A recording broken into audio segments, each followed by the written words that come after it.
અમરેલીના મોટા ગોરખવાડા ગામે ખેડૂતની ઉદારતા સામે આવી છે. ખેડૂતને આવેલી સહાય પોતાના ભાગ્યને આપીને માનવતાનું ઉદાહરણ પૂરું પાડ્યું છે. કમોસમી વરસાદથી પાકને થયેલા નુકસાન અર્થે સરકારે આપેલી સહાય ભાગ્યને આપી. ગામના પ્રવીણસિંહ ઝાલાએ સરકાર તરફથી આવેલી સહાયનો 50% ભાગ તેમના જમીન વાવતા ભાગ્યને આપી દીધો. બધા જ ખેડૂતોને પોતાના ભાગ્યની પરિસ્થિતિ ધ્યાનમાં રાખીને સહાયના ભાગીદાર બનવાની ખેડૂતની લાગણી.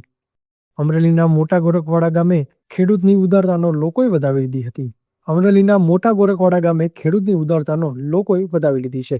Bureau report TV7 live news Amreli. હું એવું માનું છું કે મારું ગામ ગોખરવાડા, મારું નામ પ્રવીણસિંહ ઝાલા.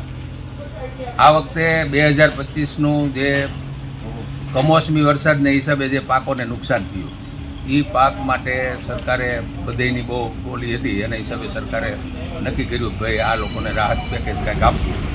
અને રાહત પેકેજના એક હેક્ટરના 22,000 લેખે 2 હેક્ટર મંજૂર કરેલ, જે પૈકી મારે 44,000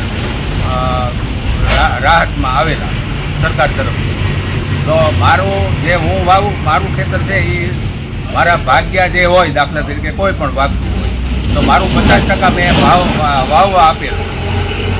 તો જે મને નુકસાન થયું છે એ એમને પણ નુકસાન થયું હોય તો ખરેખર તો એને એ પણ 50%ના હકદાર ગણાય.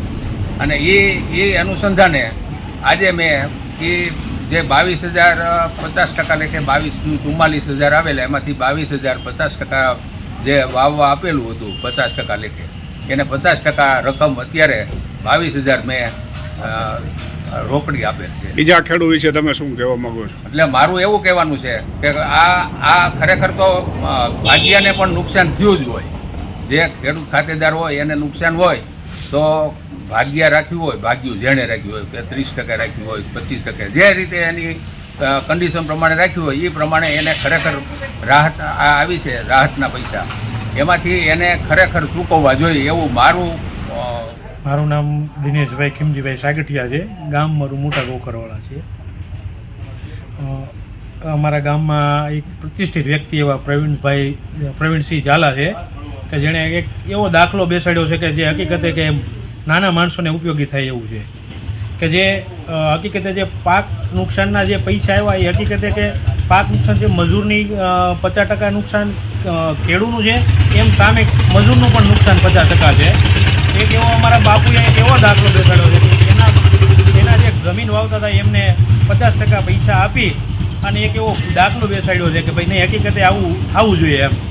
અને મારી તો એવું કહેવાનું છે કે ગામમાં આવું એક ઉત્તમ ઉદાહરણ છે કે આ બધાને આપવું જોઈએ આવું એમ, કે નાનો માણસ જે મજૂર વર્ગનો માણસ છે એને થોડો ઘણો ટેકો મળે.